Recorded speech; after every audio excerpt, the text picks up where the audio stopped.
നിങ്ങൾക്ക് ചമ്മന്തി കൂട്ടി ചോറുണ്ണാൻ ഇഷ്ടമാണോ എങ്കിൽ ഈ വീഡിയോ നിങ്ങളുടേതാണ്. നമുക്കൊരു പുതിന ചമ്മന്തി ഉണ്ടാക്കിയാലോ? ഞാൻ പല ടൈപ്പിൽ പുതിന ചമ്മന്തി അരച്ചിട്ടുണ്ട്. പക്ഷേ ഇങ്ങനെ അരയ്ക്കുന്ന ചമ്മന്തി എനിക്ക് ഭയങ്കര ഇഷ്ടമാണ്. അപ്പോൾ അതെങ്ങനെ ഉണ്ടാക്കണേ നോക്കാം.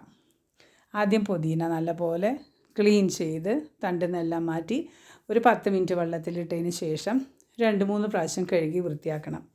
അതിനൊപ്പം ഒരു 10 ചെറിയ ഉള്ളി നേരാക്കി വെക്കണം. 2 വെളുത്തുള്ളിയും പിന്നെ അത്യാവശ്യം എരിവിന് വേണ്ട പച്ചമുളകും ചേർക്കണം. ഇതിൽ കുറച്ച് പുളിയും ചേർക്കണം കേട്ടോ.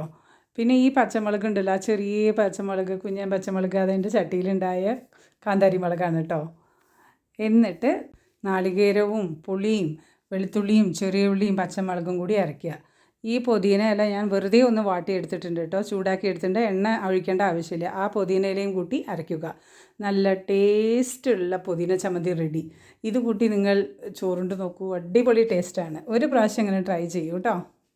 എൻ്റെ റെസിപ്പീസ് ഇഷ്ടമായാൽ വീഡിയോസ് ലൈക്ക് ചെയ്യൂ, കമൻറ്റ് ചെയ്യൂ. Thank you for watching.